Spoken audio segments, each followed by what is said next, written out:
bado mapambano, mapambano, bado mapambano, watoto msilale, mama msilale, bado mapambano, mapambano, mapambano, bado mapambano, vijana msilale, bado mapambano, wakulima msilale, bado mapambano. When do you want it? Now. What do you want? Now. What do you want? Idea ya kudini your session. It's good. It was a good one. Good job. Is it possible to get that video? Yes, I'll show you.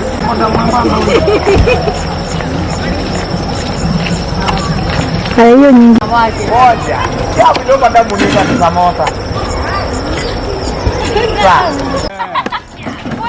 Na ni mzito. Baka kama kagwire madongi yedi.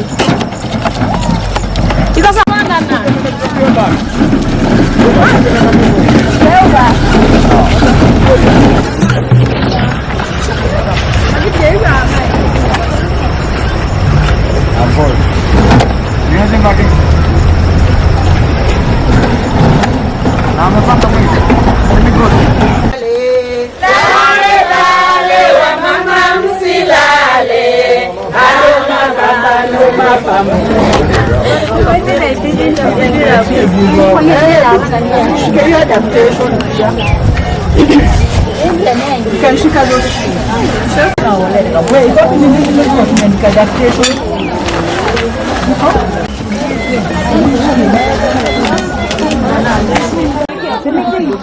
Sawa.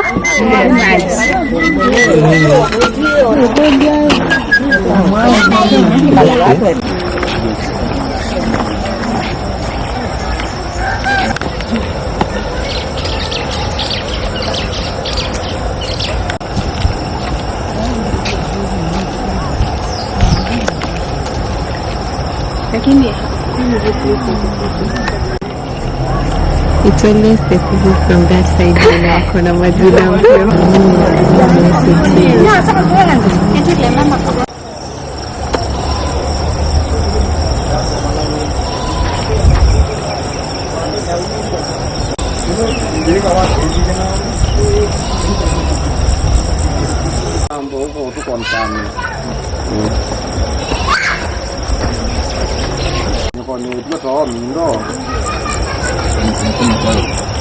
Amato tu metuku atau mungkin dah.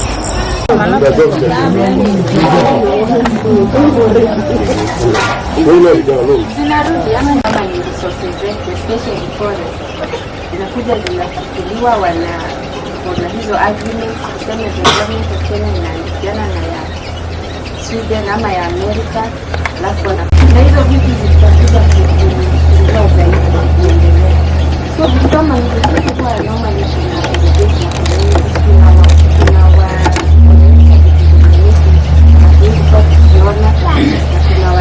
pia zingine yenye tunaongea as a coordinated voice and also tukiwa wanatoka kwenye Paris Agreement. So US ndio inakwanga among the top contributors kwa hiyo pesa. Miriam Wanza Mwema. Mimi mkaaji wa hapa wa Amani. Nalima mahindi, niko na ng'ombe, niko na kuku.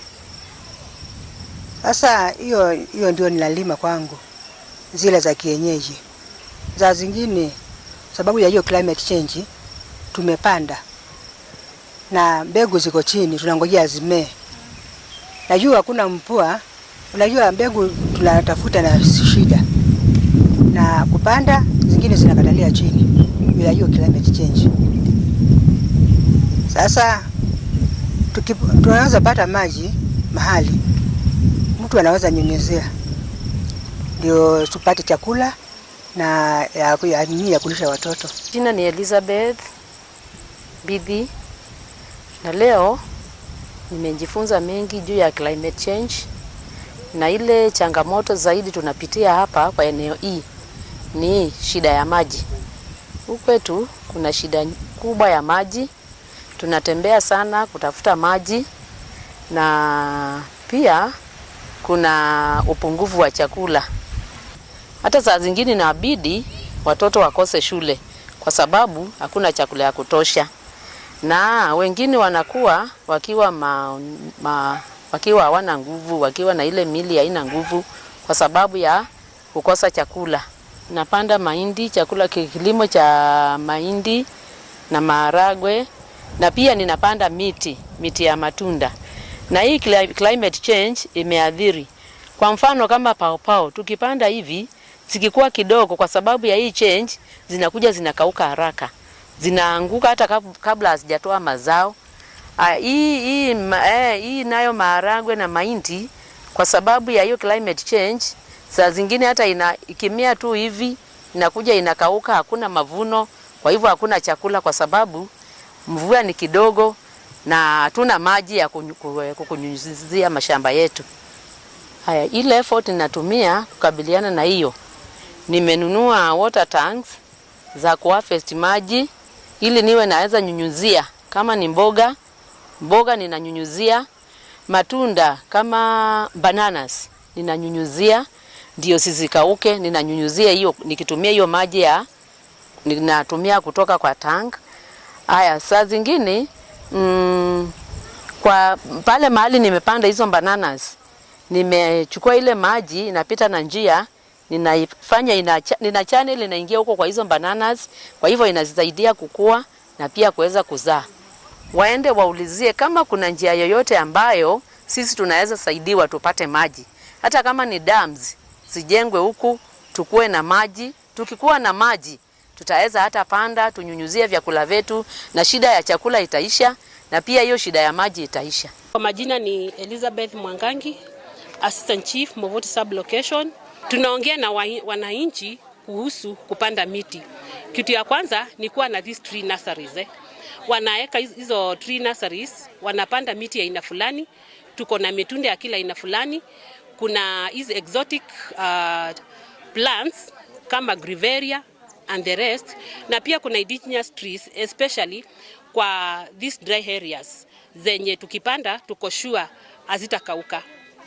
Kwa sasa ni kama naweza sema tuko around 60% to 70%. Ile changamoto tuko nayo sana unapata kuna ukosefu wa maji. Na hii ndio inachangia maybe mimea ikipandwa unapata inakauka.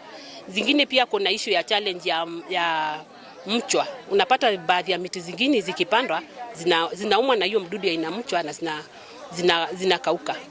Yes. Sasa kama tuseme hii mambo ya ukosefu wa maji, kwanza tunaambia wananchi waangalie ni miti aina gani wanapanda wapi. Kama sehemu yenyewe ni kafu kabisa, tunawa-encourage wapande the indigenous trees. Kama ni kuna maji kidogo, tunawa-encourage wapande aina ya mitunda ama is exotic type of trees.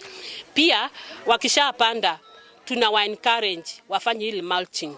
Ndio hiyo maji isibebwebwe na jua, mti ifikie kukauka. Kila mtu ambaye ataparticipate kule Brazil azingatie sana ile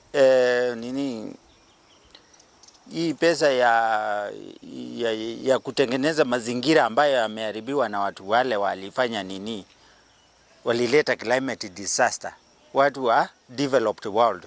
Tukianza na USA, China, Europe, watulipe pesa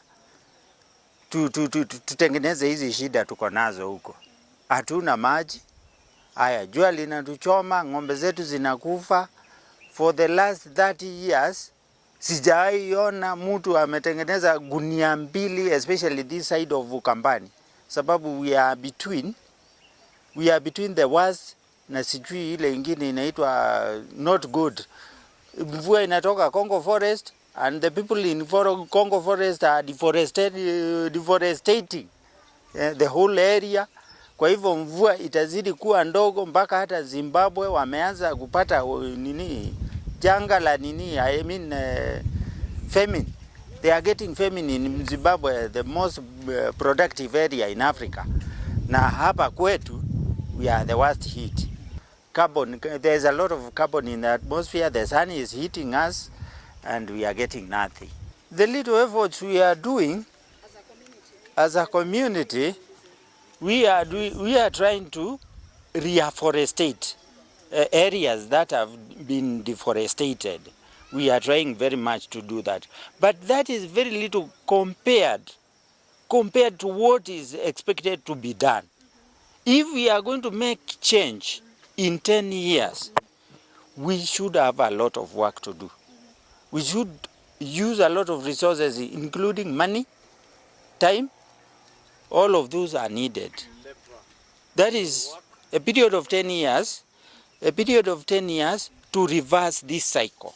In terms of our grassroots adaptation, our farmers, especially in Machakos, have been engaging in agroecology, but we've seen a consistent trend where governments have been frustrating our local farmers by criminalizing our seeds, and basically farmers cannot share their seedlings, and we've been forced to use the hybrid seeds instead of the indigenous seeds. So basically we are calling for more recognition of our indigenous knowledge, because we believe that communities do have the actions and solutions in place for climate adaptation. And so we are also calling for more voices to be included in some of these climate negotiations and climate policy making spaces. We've also seen a very serious trend where, like I mentioned about climate financing being integrated, market-based mechanisms being integrated in the climate financing. So basically we have seen several agricultural projects that are being funded by corporations, that is carbon trading projects, and farmers are being forced to shift to planting trees instead of planting food crops. And actually they're being told that it is for conservation purposes, but basically what we are calling for is that farmers have always been practicing conservation, and they have the actions and solutions. We have the grassroots actions, initiatives and solutions that can be amplified, actions that are well understandable at the local level, and solutions that can be financed other than the market-based mechanism solutions, the so-called solutions that are corporate-based and influenced by corporations, mostly from the global north. We've seen a trend where carbon trading projects are actually going from, initially we used to have reforestation projects. We now have carbon trading projects being conducted by farmers and grassroots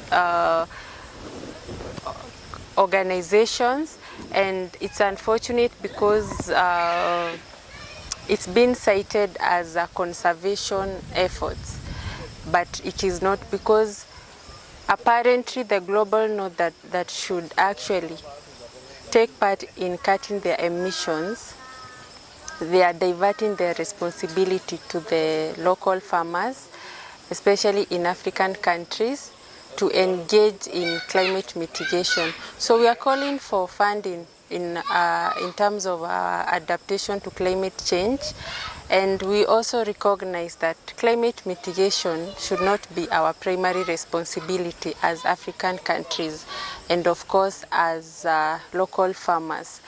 We are not responsible for the climate crisis, and we are the most hit, and therefore we are calling for the global north countries to take their primary responsibility in one, cutting their emissions, and two, by providing the necessary and needed financing to local climate adaptation measures. Ni Elizabeth Bidhi, na leo nimejifunza mengi juu ya climate change, na ile changamoto zaidi tunapitia hapa kwa eneo hii ni shida ya maji. Huku kwetu kuna shida kubwa ya maji, tunatembea sana kutafuta maji, na pia kuna upungufu wa chakula. Na hiyo pia saa zingine hiyo upungufu ya chakula inaathiri familia sana. Sana sana watoto wanakuwa affected sana. Hata saa zingine inabidi watoto wakose shule kwa sababu hakuna chakula ya kutosha. Huwa ninapanda mahindi, chakula kilimo cha mahindi na maharagwe, na pia ninapanda miti ya matunda. Na hii climate change imeathiri. Kwa mfano kama pao tukipanda hivi zikikuwa kidogo, kwa sababu ya hii change zinakuja zinakauka haraka, zinaanguka hata kabla hazijatoa mazao. Hii nayo maharagwe na mahindi, kwa sababu ya hiyo climate change, saa zingine hata ikimea tu hivi inakuja inakauka, hakuna mavuno. Kwa hivyo hakuna chakula kwa sababu mvua ni kidogo na hatuna maji ya kunyunyizia mashamba yetu. Ile effort ninatumia kukabiliana na hiyo, nimenunua water tanks za kuharvest maji ili niwe naweza nyunyuzia. Kama ni mboga ninanyunyuzia, matunda kama bananas ninanyunyuzia ndio sizikauke, ninanyunyuzia hiyo nikitumia hiyo maji ninatumia kutoka kwa tank. Saa zingine kwa pale mahali nimepanda hizo bananas, nimechukua ile maji inapita na njia, ninaifanya nina channel inaingia huko kwa hizo bananas, kwa hivyo inazisaidia kukua na pia kuweza kuzaa. Tuma wakienda huko waende waulizie kama kuna njia yoyote ambayo sisi tunaweza saidiwa tupate maji. Hata kama ni dams zijengwe huku tukue na maji. Tukikuwa na maji tutaweza hata panda tunyunyuzie vyakula vyetu na shida ya chakula itaisha na pia hiyo shida ya maji itaisha. First of all, they never get an opportunity to have a visa.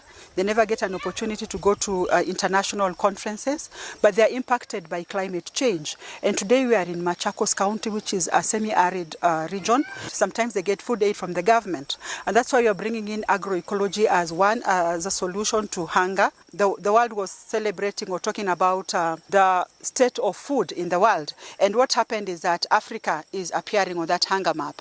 And so it means that when Africa is appearing on that hunger map, people from Machakos are also appearing in that hunger map because they come from Africa. And so we are bringing in agroecology as part of solution to the climate crisis. We know that agroecology is cheap because we are using locally available materials. For example, when you want to do composting, we just use the twigs that we get from the farm. You know, agroecology also brings different people together to share knowledge. We believe in indigenous seeds, and that's why we are also talking about the resilience of indigenous seeds.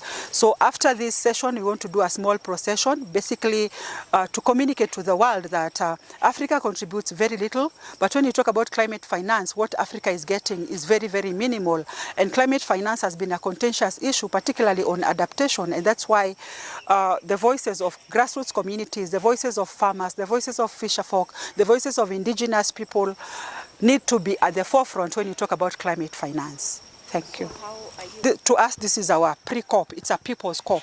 You know, the excluded voices, those voices that never go to any conference of party meeting or negotiations. And so when we talk about the voices of farmers in Machakos or in any other part of Africa, we're actually amplifying the realities of climate change. Like right now in the Rift Valley region, communities are being impacted by floods and landslides. We have families that have lost, we have one family that has lost five members, and you'll never get that. Their voices may never get to COP. Their voices are muted, you know, buried in the mud, buried in the floods that have killed their family members. And so what we are going to do is that we are very lucky to have our partner here, Ibon International, and also Ibon Africa represented in this conversation. And next week, Caroline will be going to COP, and actually what we are going to do, we are going to have an exhibition of the different voices that we've had today. The voices of the farmers, the voices of the youth when they talk about lack of climate finance, the voices of women when they talk about having to travel long distances to get water. You know, the voices of women who say that when there is no water, they can't produce food. The voices of women who have to depend, you know, on, wage labor because the crops have wilted. And so it's very, very critical that we have this conversation, and we were very lucky to have the local area chief come to the meeting and talk about the 15 billion trees.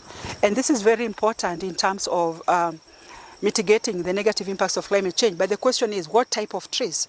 If they're indigenous trees, we know that they are going to be more resilient. And this is also going to be an opportunity for young people to get opportunities for employment. We know that employment is a very big problem in Kenya. Like if you walk around Machakos, or if you walk around any part of Kenya, you'll find that what is called jobless corners. You know, these are young people, very educated, but they don't have jobs. And so this can be an alternative. And that is why now we are pushing for agroecology, particularly agroecological enterprises, where communities are going to be taught how to process food, and then they can be able to sell them, and they can be able to earn incomes. And then you're also advocating for agroecology so that we can shift Kenya and Africa as a continent from the hunger map.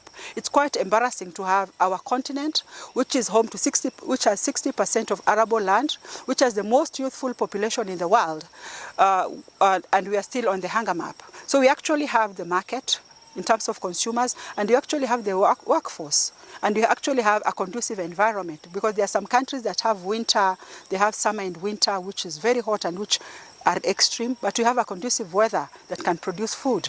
And what I want to say is that there's enough food for everyone. So Africa does not need to be on the hunger map. And there's need to fund agroecology, to fund grassroots organizations, to fund young people, to fund indigenous people, to fund, you know, people who are actually producing the food, people who are actually, you know, tilling the land. That is very, very important. And my message to COP is that there's need to talk about adaptation, because in Africa, we are actually living the reality of climate crisis.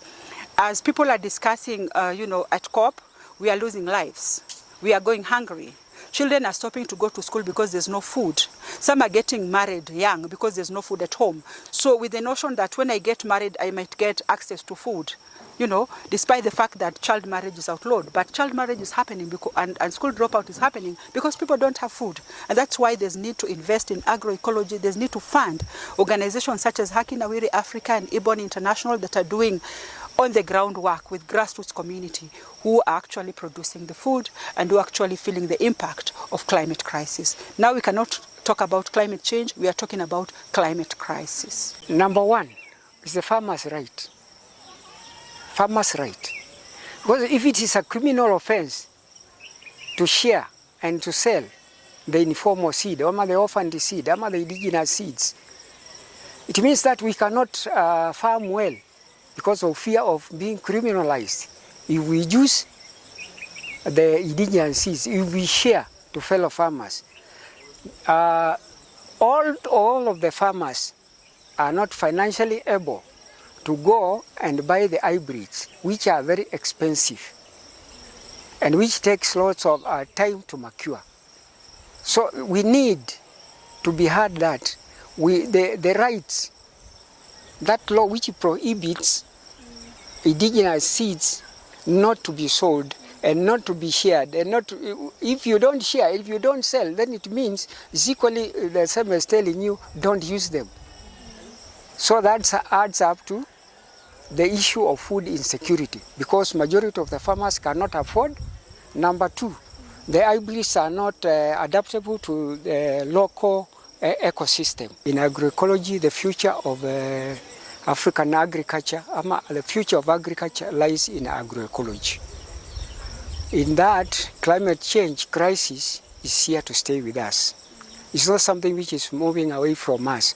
So we must try and find adaptive measures, solutions. Because it is here with us to stay, we need to find solutions how we are going to go about it. And some of the solutions is about finding the kind of seeds we can use so that we can have food security. Machakos County, being a arid and semi-arid region, is actually prone to food insecurity. And to add more to that food insecurity, now there is the question of the climate change crisis, which both of them attribute to famine. So we have got to find, we as the farmers must find a solution as to what we are supposed to do to have food security. And one of them lies in use of our indigenous seeds, which are actually adaptable to the local ecosystem, which are actually disease and pest resistant, and which are adaptable to the rain pattern. The rain pattern of this, the current rain pattern is not predictable. For example, there were rains on 6th of October, and now the other one is predicted to come on the 18th of November. The hybrids cannot persevere that spell, but our indigenous seeds can persevere. By the time the rains come back, they will still be on course, as opposed to hybrid. We cannot, and at the same time, our indigenous seeds can use locally available manure, which is from livestock and either from compositing. Those ones can make them thrive very well, even in the event of scarce rain.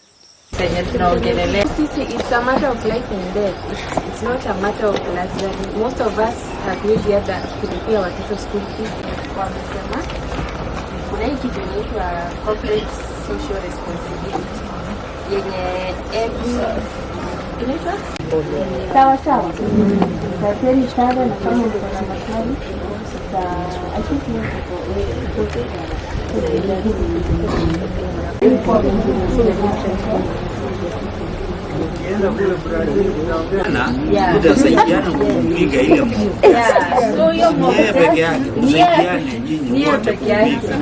and that is the beauty, because nia peke yake na sasa watu wengine muanze kuulizia maneno ya fund tafadhali. Hiyo sio ya basari ya shule, hiyo sio ya hospitali. Kuna hiyo pesa nyingine kuja, pesa nyingine unafanya kitu gani? Na sisi tuko na shida hii. Jambo pia mimi jambo. Na washukuru sana kwa kufikia huu mwito. Si ndio? Naona mmekuja kwa wingi, na hii na serikali imetolewa. Kuna hii kupanda 15 billion trees. Tuka mistake anyway. Kwando watu endeleeni kusioka chao, ndio ni nje hata ukienda kwa hizo mahoteli kubwa kubwa. Unaona hizo kuku za kienyeji, ndizo more expensive kuliko hizi zenye tunafunga sasa.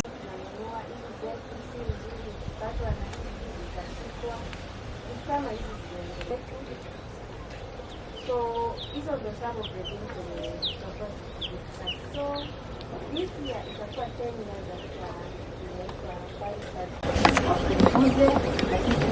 ndio tuweza ku. So kumekuwa na some of this tunaendelea, lakini pia unapatanga wakati mwingine sisi African countries na watu wanafaa watoke 30 meters, lakini hata si yani unapata ni kutoka hapa mpaka huko mbali sana na mbali sana, watu wanaambiwa hame ndio wafanye conservation ama hizo lazima tukue tukiangalia sana na kujiorganize, ndio tukiwa na vitu kama hizo tunaweza kusimama na kuresist kabisa. Lakini unapata wakati mwingi huwa wanakataa sana ama wanapinga sana, ama wakati wenye wanakuja kusupport unapata wanapitia njia mrefu, wanasema okay, pesa tutawapatia lakini na nyinyi situ zenyu. So unapata haiko transparent. So vitu zenye tumekuwa tukisukuma sana